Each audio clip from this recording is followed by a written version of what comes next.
This is Talking My Walking. I am Rodrigo Ribeiro, and today I'm going to talk about War is a Racket. Smedley, Butler.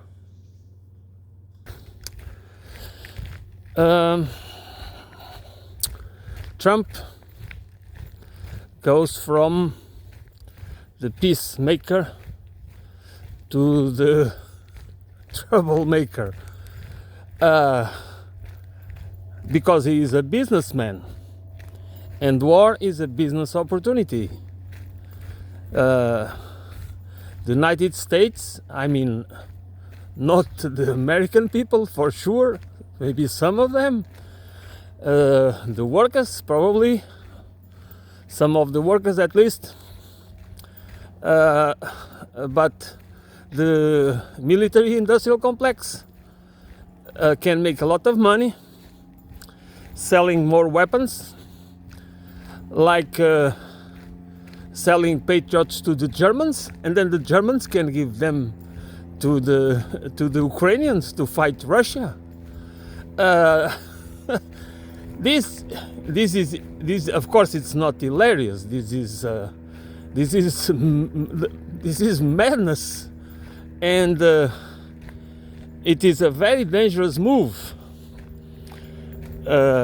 Because the more we escalate this war, the more we are bringing it closer to our homes, and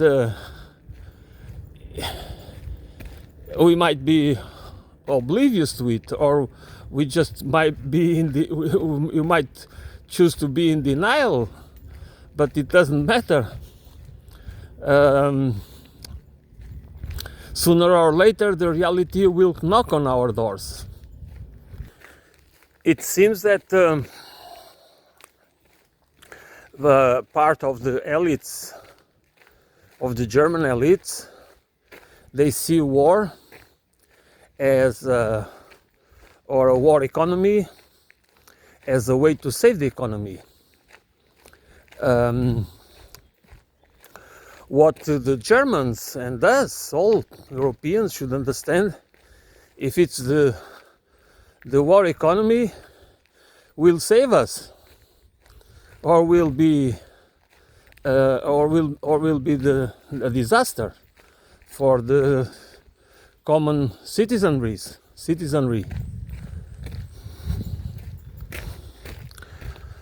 Wars are always gangsters' wars.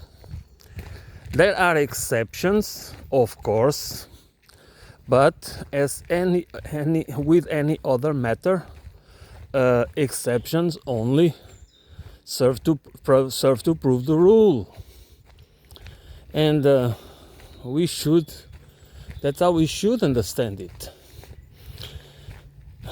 The wars are sold to us through patriotic narratives, appealing to patriotism and nationalism and all the, but we, the people, are just disposable peons. Most of the elites, they don't perceive us as equals as them. They belong to a kind of a different species, because that's the only way they convince themselves they are superior. Do you remember the idea of blue blood people? It's even the blood was not the same color.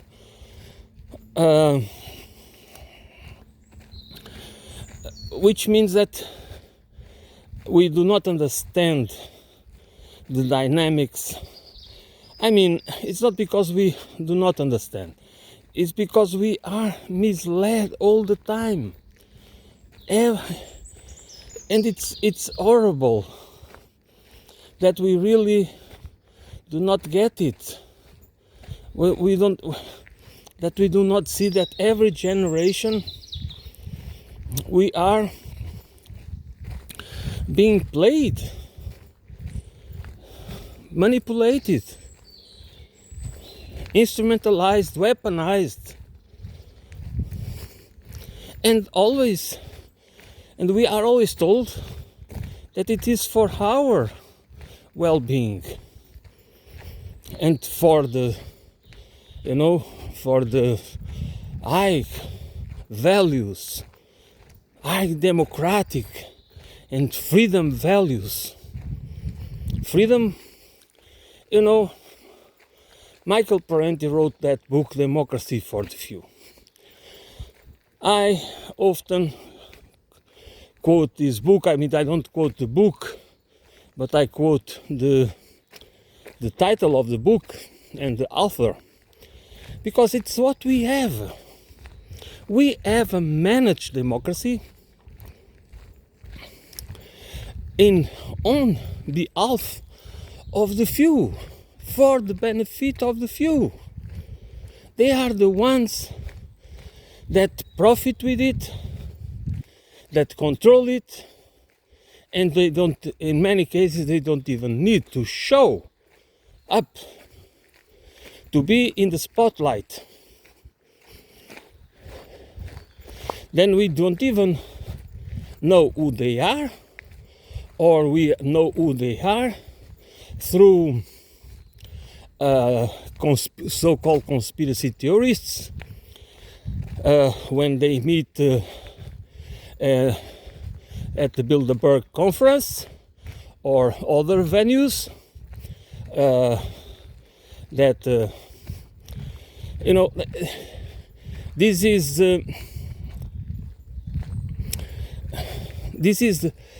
the real. The reality is present everywhere, but what we perceive, the reality that is that we are involved with is the reality of everyday life, which means that the media has the role to tell us what we think about. It's not exactly that we are supposed to. It's not only brainwashing. Of course, brainwashing exists, but is brainwashing through a soft methodology, which means that they crafted the narratives of the events, of the main events, or at least the events. They craft and shape the events that are supposed to be the ones that matter. And of course they omit everything that is inconvenient for the significance of the narrative, and by repetition they tell us what to think about, how to understand, not only what to think about, but how we should perceive that specific reality, of the reality of a war. Like we have these two wars going on. Okay, we have the Ukrainian war, and we have a narrative for that. We have a dominant narrative, an official dominant narrative for it. Unprovoked war, the invasion, the idea of Putin wanting to invade, to take over all Europe, and all the rest, that Putin is Hitler, and that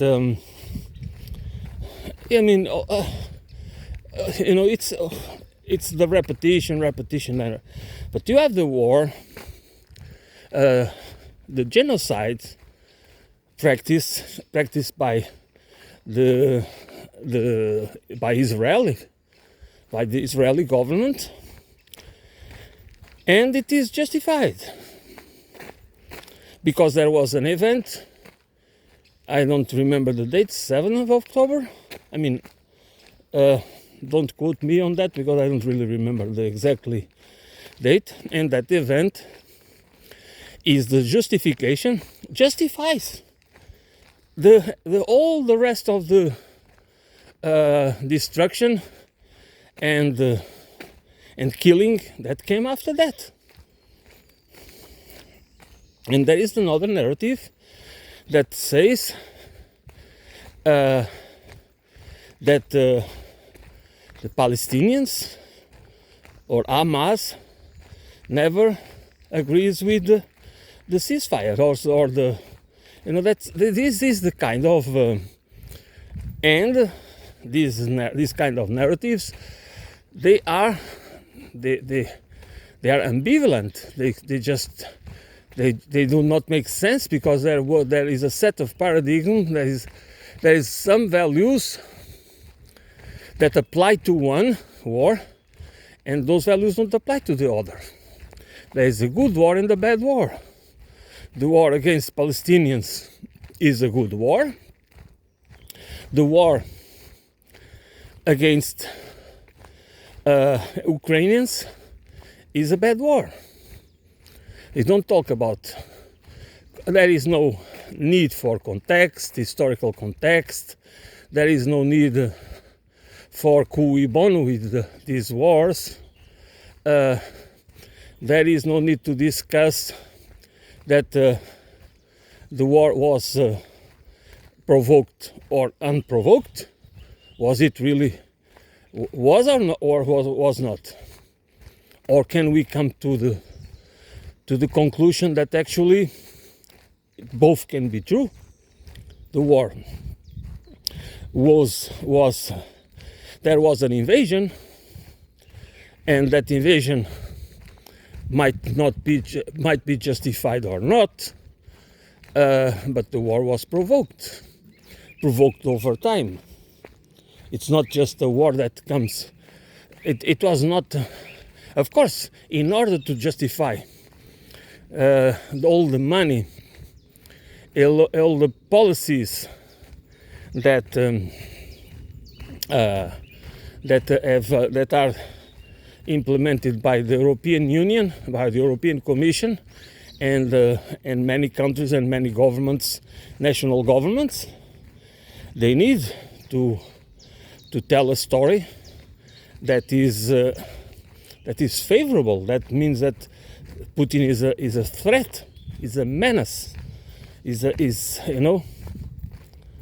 And the thing is not because it has to be true or false. The thing is that the implications and the consequences need to be taken into account and need to be discussed. These people cannot tell us to suck it and shut up. Okay? And that's why it is important for the ones that take their narratives, that trust them and take their narratives for its face value. They should. They must think if what do they want? They really want war? While Trump rubs in our faces that the point is to make money, it's just a business deal. We already know that war is a racket. You know? So the war was provoked, the Ukrainian war was provoked, or the invasion of Ukraine by Russia was provoked. And before that, the militarization of Russia was also provoked. It was a necessity. Because the advancement, the unnecessary advancement of NATO, which should have been dismantled after the dismantle of the Warsaw Pact. But the idea, the United States had the idea of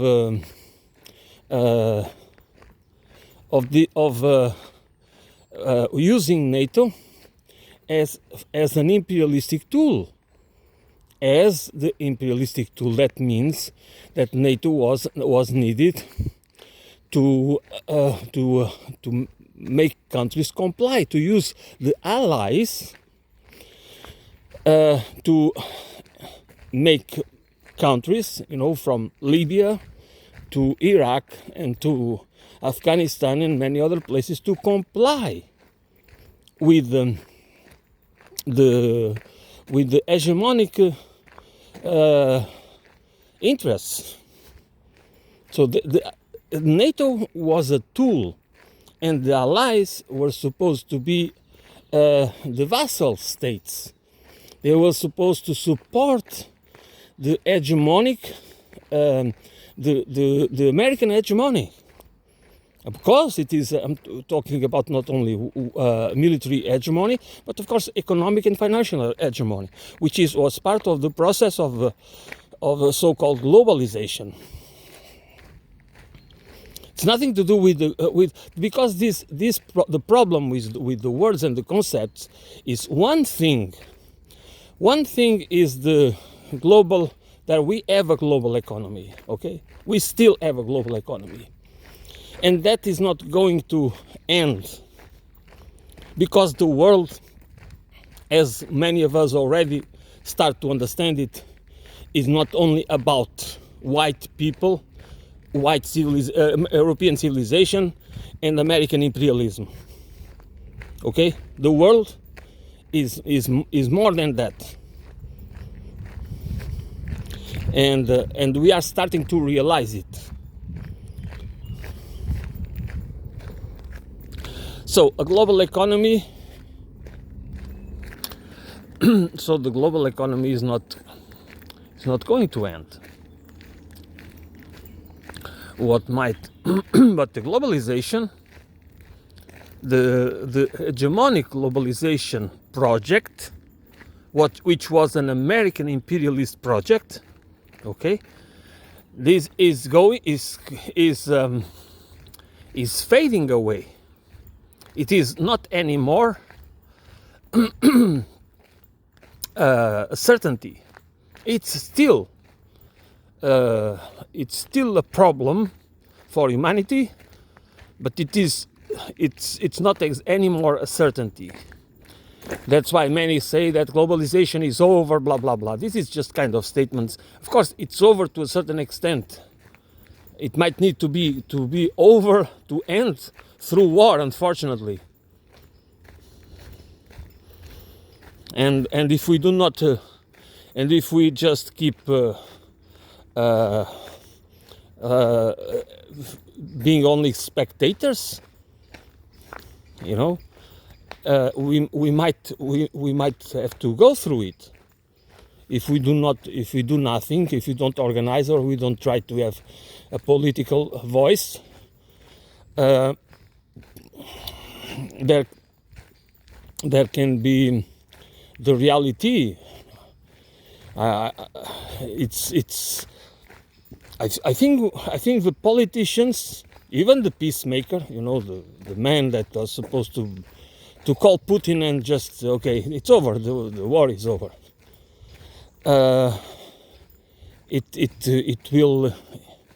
It's helping paving the way. Yeah, he's not a peacemaker. I mean, just give him the Nobel Peace Prize. It makes sense to give Putin the Nobel Peace Prize, because the same people that gave the Nobel Peace Prize to Obama, that makes sense. That makes perfect sense. I mean, I don't understand why people think that Trump. I don't want to say that Trump is a neocon in the sense that is really a warmonger, okay? But Trump is the kind of person that can be anything because he sees everything through the lenses of business opportunism, okay? And he sees it in a particular perspective. He always sees it as if always he is going to win, to have a share of it. I mean, these people are patriots. They are patriots in the sense that it helps them to become more wealthier and have more private property and more control. That's how that's the kind of patriotism. They appeal to your patriotism in the sense that you have to defend your land, you have to love your land, you have to do the ultimate sacrifice to protect your land. Okay? But that's not what they want for them. They don't want, most of them don't want to die for their land, but they want to make money through war. So, and that's why that's why we have a very, very dangerous situation because we, you know, it's this the end of you know, power. These people that have been, that are behind and enrich themselves, these plutocrats and oligarchs that get rich, that their wealth and power depends on controlling the financial, the global financial system and the global economy, is going to end if not because of the end of the global economy, as I said, because the world there is the international trade is bigger than ever. So it's not because the part of the population that is kind of the G7 population, you know, the European population, the EU population, the EU and the other countries, and Canada and the United States and Australia and New Zealand and South Korea and Japan. Just because these countries, I mean, not even South Korea and Japan might take a new approach. We never know. But they are occupied, of course. That's the problem with Japan and Germany. They are occupied countries, and people do not even think about, not even remember that is the situation.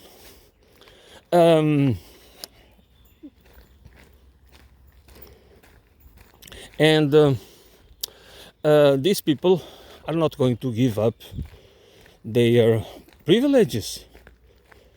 You know, they are not this. That's why they are very dangerous. That's why we are going, and it is not the ones that are supposed to be our enemies, like the most obvious ones: Russia, China, Iran, North Korea, you know, and maybe some BRICS countries like Brazil or South Africa, not India, because India is not exactly. It is a country where we cannot say that is really anti-American and anti-European, in spite of India was a country ravaged by the British Empire. You know, it was one of the most horrible neo-colonial pillage. Nevertheless, the people in power now, the BG party, is a right wing that has many friends in the West, so it doesn't seem that they are against the American empire. What this really is the problem is that we need to understand that this is not a problem that is caused by the ones that we are supposed to perceive as enemies. China, as America did before, and as the European countries did before, they just developed. I mean, you can say, oh yes, China has been, they are thieves, they have been robbing intellectual property, and this and that. That is BS. That happens with all countries. I mean, America doesn't have any moral high grounds. You know, it is one of the myths that Americans can scold everyone else, because it seems that he always has this exceptional nation that has something to teach the world. I mean, it is just an absurdity, and it is not true. It has been based on is a genocidal nation. It's a nation that has been built on genocide and on plunder, and I mean, and basically in a continuous war, in a never-ending war process, because that's what imperialism is. Imperialism, economic imperialism, financial imperialism requires military imperialism. This is not a choice. This is just how the reality of empires work, of the especially in the age of capitalism, where it's required permanent expansion and economic growth, where imperialism always or colonialism needs to expand markets. You know, that's you need the constant process of expanding markets and the need to control resources in order to keep the system going, alive. So the idea that the countries that we are supposed to perceive as enemies are the ones that are guilty of something, they are the ones that are, again, they have not been provoked. Of course they are provoked all the time. What are the American bases? Why should America have bases surrounding and circling China? Everywhere.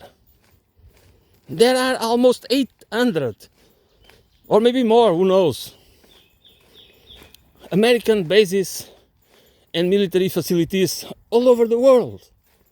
Why are they there? They need it for what? It's to protect the people? Or is it part of the imperialism enterprise? How should we understand it? Do we care about facts, or do we prefer to take the blame games and the scapegoating by its face value? What's more important to you? Would you like, or would you not like, but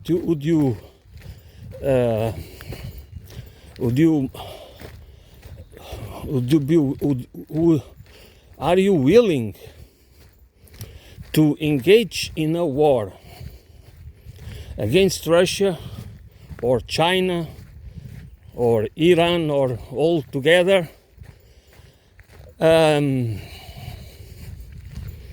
based in false assumptions, just because we are so propagandized and emotionally triggered that propagandized means that our minds are colonized with false assumptions and values and ideas that we do not care at all. Our leaders do not care at all, but they want to tell us that that's what they are really. That's what they want to defend. That's what is at stake. They don't care to take it away from you, from us, I mean, but they tell us that's what they want. That's why they need to go to war with. They need to prepare for war with Russia and China. It's because of their evil intentions. Are these facts true? Yeah? No, they are not. What is a fact, a real fact, is that they were not able to see that China could rise so fast and get ahead of, in technological terms and economic terms, ahead of the Americans and for sure the Europeans. Because the Europeans that's 450 million people living in this, starting of the EU. Okay? And we were not able to have an independent policies in terms of tech. Always depending on the American tech giants. What does the Chinese do? They have their tech companies. They don't want to be dependent and controlled by the United States. It's exactly the opposite that the United States says.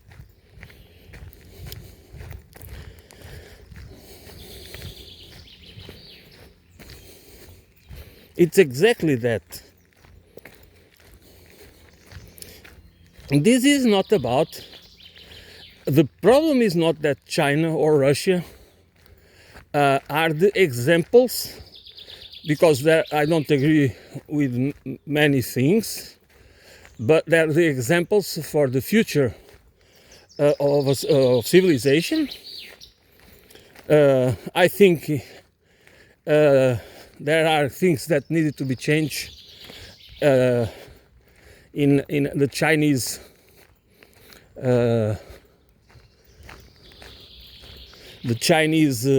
policies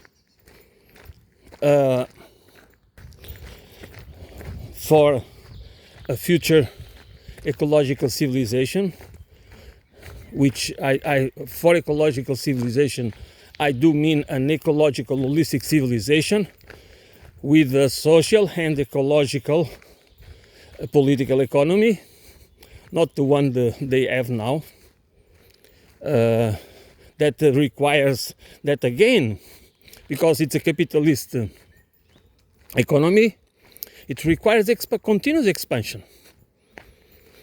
You know, it requires continuous expansion and the need for more resources, because you need to sell in order to keep the companies open, in order to working. They need to sell. This is a problem that we should deal with it.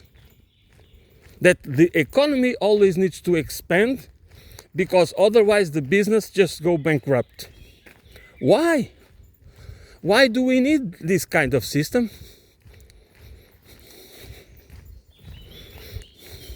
Can't we achieve some sort of a steady state economy? I call it sufficient economy, sufficiency economy, where all countries have a seat at the table, and not only economies that are producing commodities for the market, while sometimes exhausting their resources, producing single crops like coffee beans or bananas or whatever. This is not a sufficiency economy.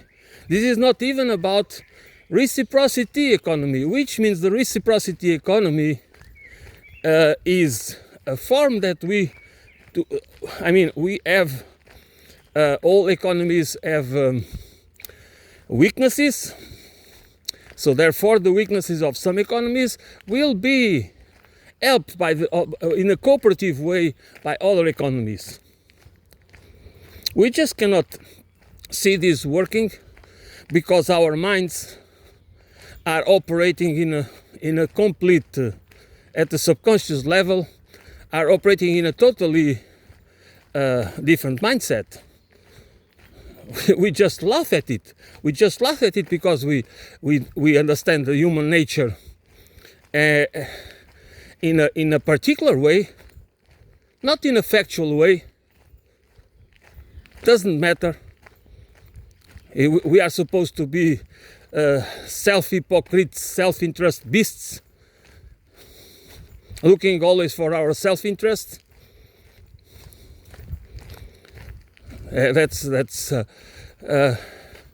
Isn't that true that we look for ourselves? Of course, we have the sense of self-preservation, and it doesn't mean that is because of that sense of self-preservation that we need to have an economy and our behavior be conditioned to become only self-interested, to have to pursue only our private interest, because our private interest is relational with the collective interest. It depends on it.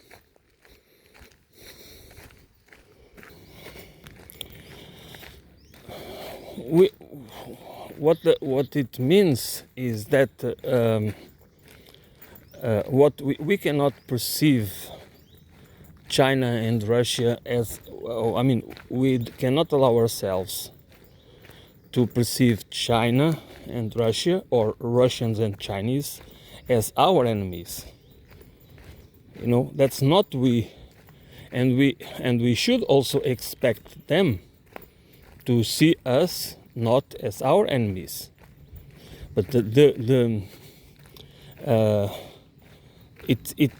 that's not that's not the way to assure our survival, the survival of humanity in the age of the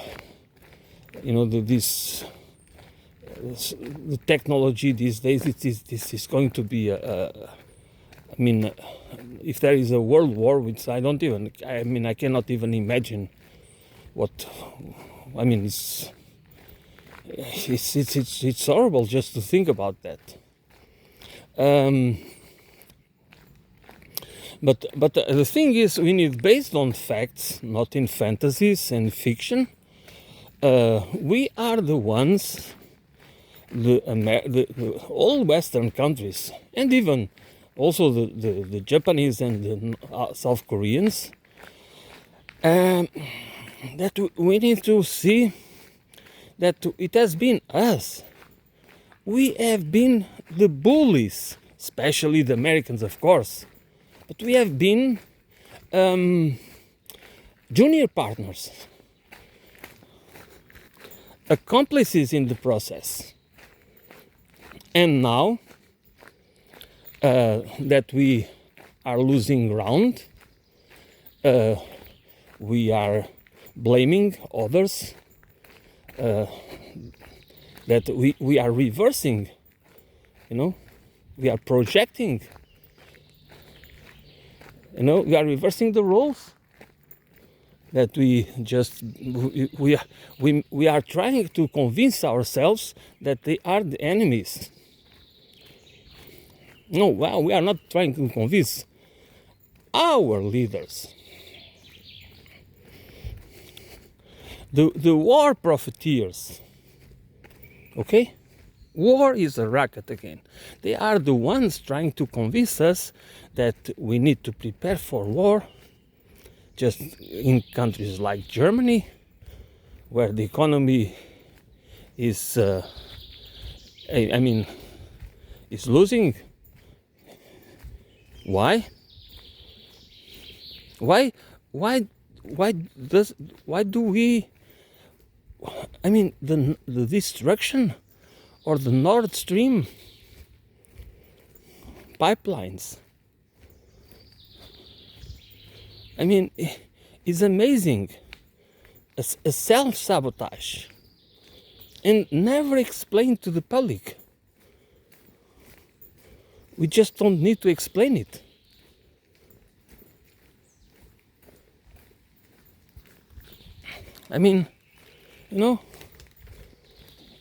Why?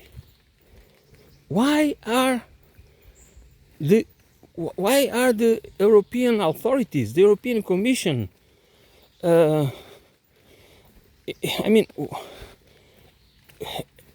is a self-sabotage. This is not about values.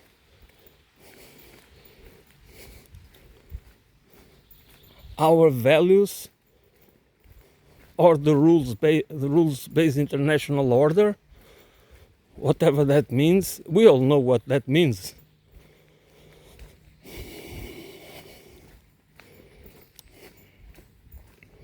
And instead of trying to find, this is not about only a negotiation, only about this war. What we need internationally for a stable peace is negotiations for a new global order. Because again, the globalization might be dead, or might be in the process of being dead. But the global economy, global trade is not dead. But we need different other institutions. And we also, I I mean, especially the Europeans should be an active part to build. If we were not vassals of the United States, even in spite of all this rhetoric about, we just, it is incredible, but it is the truth.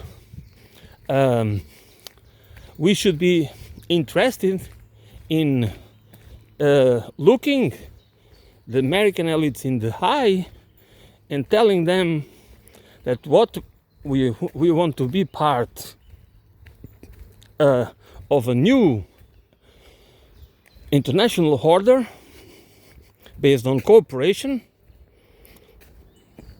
for a sufficiency economy and a reciprocity economy. That's what we need. Not for the future of Europe, but for the future of Europe, which is such a small continent. We need to understand our role. We need to understand our role, and the Europeans need, an European community is needed, but not with the rules and the institutions that are now operating. This is a totalitarian regime that is not even controlled by us. It's controlled by the European Commission, which is a Siamese twin with NATO. So NATO needs to go, but together with NATO, the European Commission needs also to go. We need we need other institutions. Because we really need to be united. The Europeans need to be united. I'm all for it. But it needs a political, cultural, and civilizational revolution. And by revolution, I mean to start with the ideological, intellectual revolution. That a different understanding. Different institutions require a different level of thinking. Okay, it's not just some sort of reforms. These institutions are irreformable. Can you reform NATO or the European Commission? Of course not. It's not about bad apples. It's about the institution itself. It's about how it was designed.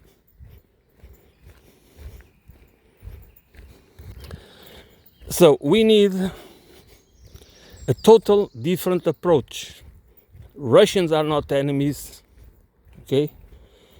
Chinese are not enemies. And we all need to sit together and discuss a new world order. And what the Europeans need is to stop being junior partners and vassal states of the United States of America, because the Pax Americana needs to end, and we need to be part of it, because it's the humanity it's the survival of the humanity that is at stake at this precise moment.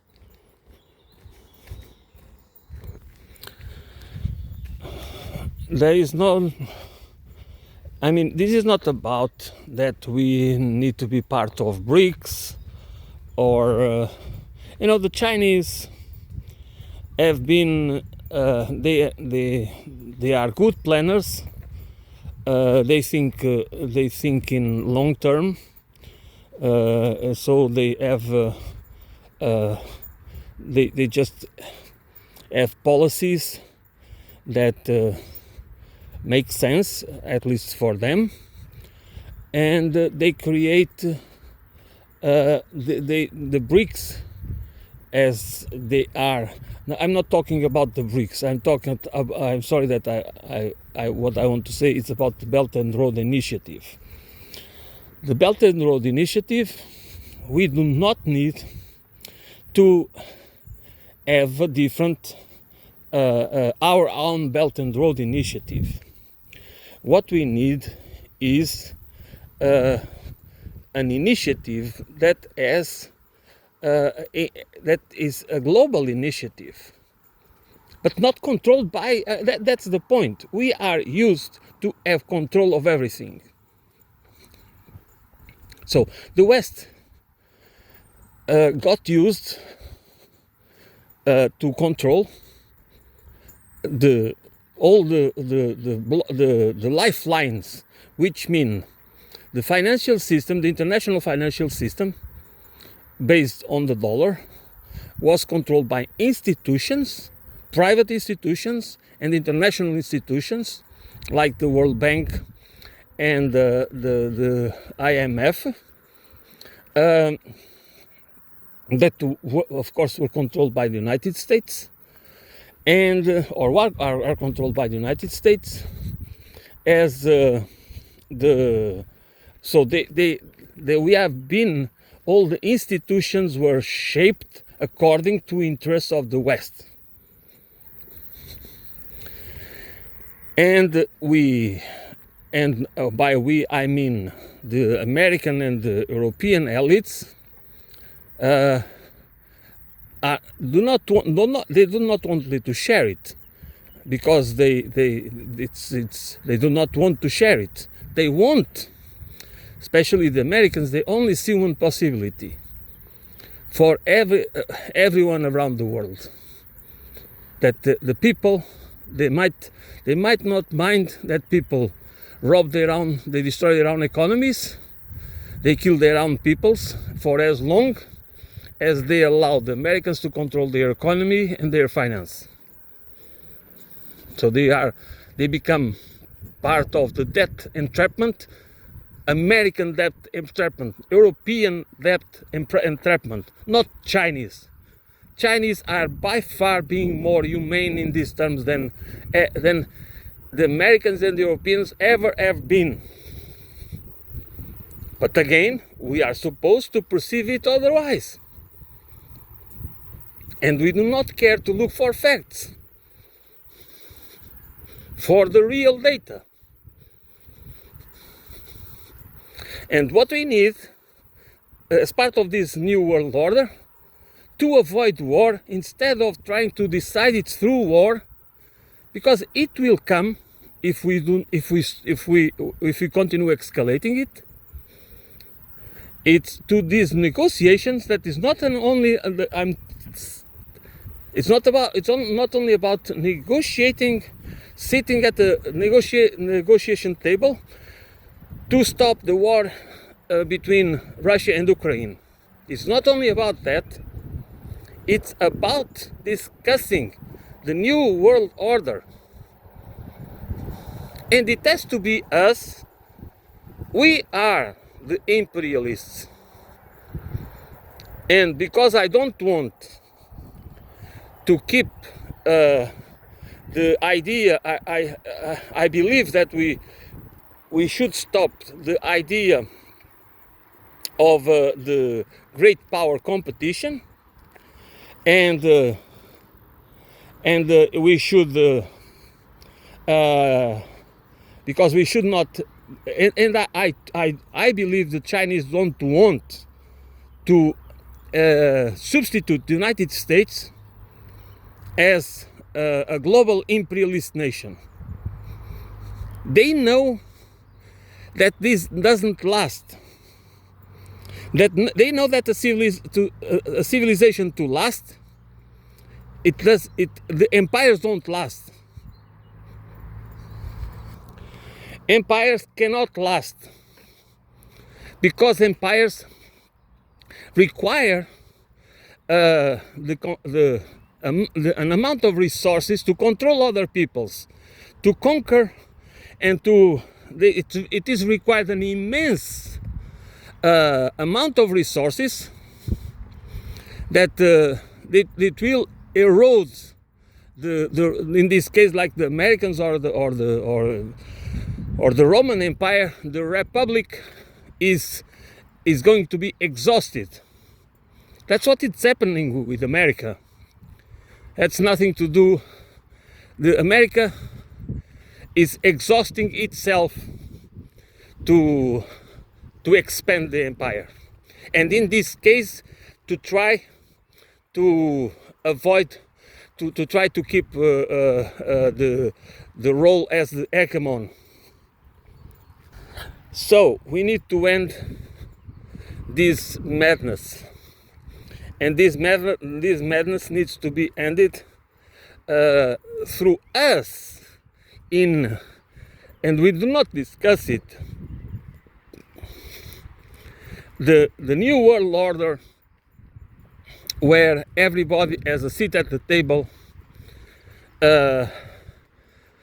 even the organization, the United Nations, the ONU needs to also be go through huge reforms, or we need another organization. I mean, we need to discuss it. But one thing we should understand: this transition period that we are going through, if we try to solve it through war, based on the belief that we can win, that we can win this war, is pure lunacy. It's delusional hubris that our elites are trying to convince us. They are propagandizing us, and many of us are buying into it. And we do not need it. It is just the opposite. What we need is negotiation, and discuss a new world order. And I'm not talking. This is nothing to do with conspiracy theories. This is based on the reality.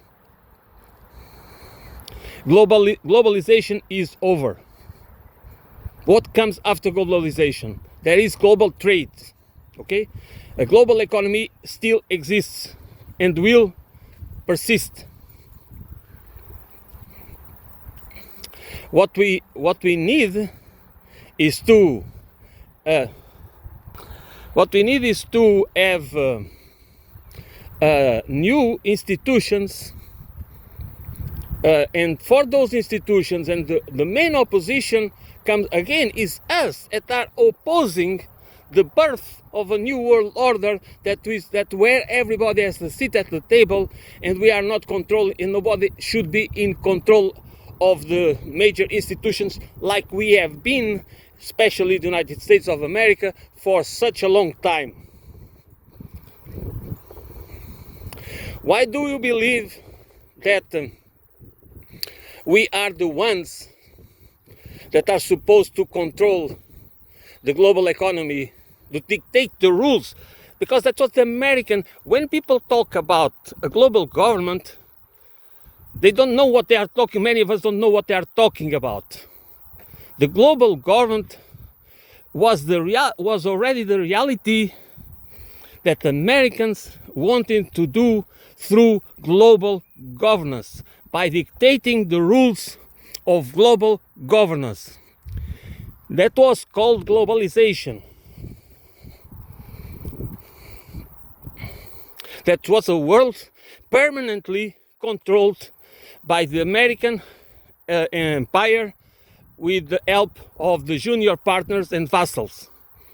That was supposed to be what many people call the global government, where they of course, that's why the idea of a global government was supposed to be, it was based on the idea that America should not allow any other country to become a challenge. Therefore, all countries would be part of that global government, because they would be puppet governments. The ones that would not follow the rules dictated by Washington and Wall Street, they would be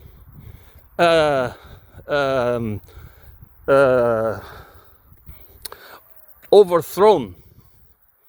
Okay, that was the idea of a global government. Not because everybody it's at the same pace. Okay, not because every government of every country is joined together, you know, and they just have this conspiracy theory about the global government to control the people and blah blah blah. So many conspiracy theorists, which I would call them fake conspiracy theorists, because either they don't know what they are talking about, or they are just intentionally misleading the people that listen to them. The idea was to have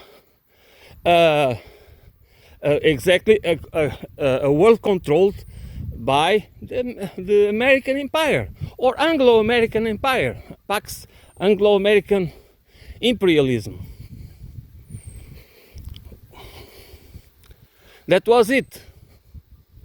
Not because all the countries should be in line. And this time is over. And that is why I would like people to understand that we need to understand this reality, and to understand that we cannot solve it through war, which the neocons and the neoliberals and the warmongers of our elites, that in order to keep the existing order that is not even controlled by us, by us Europeans, because again we are junior partners, but of course many of our business elites and banksters are surely on board with it. Okay? But we are, and that's why we need to understand that it's not our well-being, our collective well-being, the collective well-being of the European citizenry, or even our economic well-being, social well-being,